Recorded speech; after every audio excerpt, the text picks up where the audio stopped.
Hello YouTube, and today we are in the Aerosoft McFat ATR 72 Aer Lingus colours, as you can see, and we're just going to show you how I set this aircraft up and using XFMC proper flight planning, and show you how how XFMC works with this aircraft. This is not a study aircraft. It's a cracking aircraft. The graphics are brilliant, as you'll see in a minute when we jump in the cockpit. Textures, the outside is absolutely brilliant, but it's not a study aircraft. There are a lot of switches and knobs in this aircraft that don't do anything. But it's not meant to be. It's a jumping aircraft and fly straight away without any real problem setting up. So we'll show you how to use it anyway. We'll nip into the cockpit now. Cold and dark, as you can see. So first of all we need to pop some power onto the aircraft. So we go up to the overhead panel, switch on the batteries, there we go, and get these white lights out top there. Now, as I say, it's not a study aircraft. To start this aircraft up, just put the condition levers to feather, and this knob here, we'll just switch it to start A and hold the starter button in for a few seconds. Probably hear the engines spooling up now. There we go. Just switch the nav lights on, the beacon on. Let's have a look how we're going now. It's starting up. Okay, that's fine. That's the standard X-plane FMC in this aircraft, but we'll be using XFMC in conjunction with that, because we can put a nice flight plan in with SIDS and stars. Makes it a bit easier to use. Okay, let's just go and start engine 2. Now, it won't start on start B. You have to switch this switch down to start A and B for engine 2 to start. I don't know why that is, but it's just a little quirk on the aircraft. Hold that starter button in for a few seconds, and we should see this one starting to fire up. There it goes. That's great. Okay. As you can see, the cockpit is absolutely phenomenal. ATR. Got a choice of a blue or brown panel. We're in the blue panel, as you can see this evening. Okay, we've got the engines up and running. We can pop the generators on. No smoking and seatbelt signs on, and some heating on the windshield there. Right, now what we'll do, we'll pop open XFMC, and we'll show you how we set this up. We'll go to FMC, position in E, just clear that little message at the bottom. Route. Now, I have loaded a route using EFAS into XFMC just to save a bit of time. What we're doing, we're going EIDW. We're at Dublin at the moment, and we're going to Manchester Airport in the UK, which is EGCC. Pop that into the co-route there, execute, and there's the route. Now we can put a departure runway in if we hit the departure arrival button there. Departure, we're going to be departing today from runway 34. Execute that, and the SID we're going to use is a Liffey 5G. The first waypoint in the flight plan is Liffey, so we're going to look in here for Liffey 5G. There it is. Click on that, execute, and if we look in the legs page, that Liffey SID is in there now, EGCC. Okay, now all that data now is in explains FMC. You don't really need to put anything else into this for this to work. What I normally do is go to the INI page, performance, click on gross weight, reserves, we'll put 1 in. You don't have to do this. Cost index of cost index of 80. Cruise altitude, I think probably 13,000 feet will do for today. Pop that in there. Thrust limits, takeoff. We're going to be using flaps 15. And as I say, really you don't need to do this. Once you put that flight plan in, this aircraft will follow that flight plan, no problems. So, but I'll just like to do that anyway. Okay, we can close that down now. There we go. What you do need to do is go down to this panel here and switch this knob here,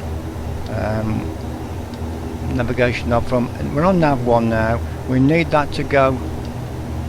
I'll keep the view right.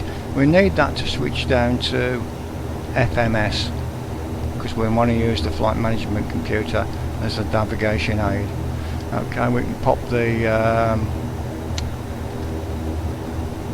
autopilot on now. We're going to use pop the altitude in of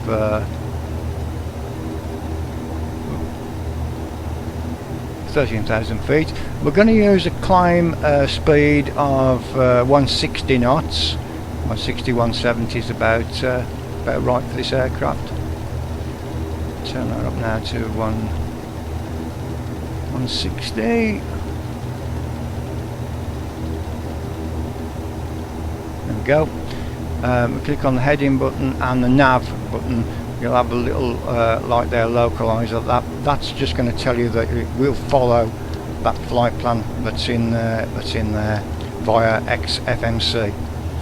Okay, so that's about it for setting the aircraft up. We'll come back in a few seconds and we'll taxi to the runway. We're not going to do the complete flight. We're just going to take off and just show you how it does start to follow the flight plan. You can see it on the nav display there. So we'll see you in a few seconds. Okay, so we're back in the cockpit now. I've just done a quick pushback and we're heading in the right direction for runway 34 at Dublin. I've set the QNH 29901, which is set there. So we're ready to taxi to the runway. We'll put the condition levers to auto, and we've set the flaps to 15, as you can see. We'll put the taxi lights on, and we're good to go. So, brakes off, and off we go. Now, I have done a little modification to this aircraft. I'm going to do a little video and pop it on YouTube just to show you what I've done. When you get this aircraft initially, I don't know what it is, but the climb rate, you can't get a good speed out of the aircraft at all. I used to use the Flight 1 ATR, and I found this aircraft, it wouldn't reach any decent altitude, and I think the maximum speed I could get was about 200 knots, something like that, if that. I was 190, and there is a little modification you can do to give it a bit more oomph on the engines, but I'll post that in another video. So here we go, we're taxiing to 34. Not a bad day here at Dublin, a bit cloudy, but we've got no rain. The wind's 8 knots, so there we go.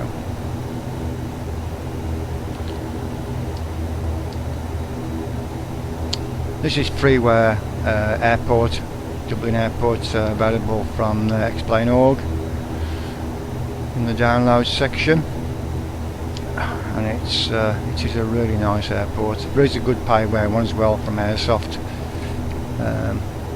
I haven't got that one yet, but it does look really good. So here we go, we just taxi into 3-4. Just hold here a second or two, we'll have a look, pop the landing lights on, we'll pop the strobe on, and down here TCAS, there we go, pop that on. Right, so we're good to go. We'll line up on the runway, take off, and I'll just show you when you engage the autopilot, it will follow that flight plan that's been put in via XFMC.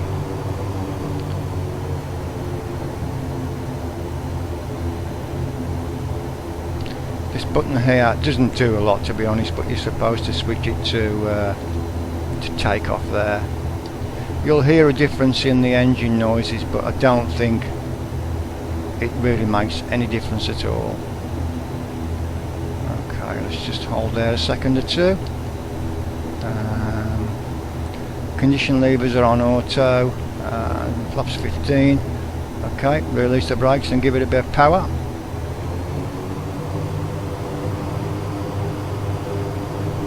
And off we go.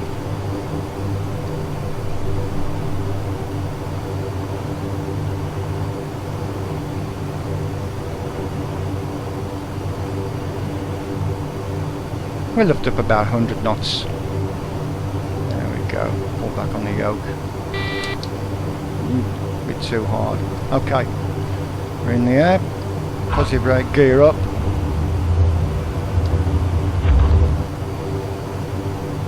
Okay.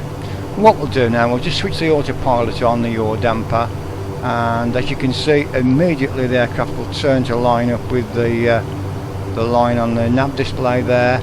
And we should, because we've got the indicated airspeed is 160 knots, it should get to 160 and hold at 160, then the nose will lift up a little bit more to get us some altitude, and it will follow the flight plan that you put in XFMC. And that's all there is to it. It's really quite simple.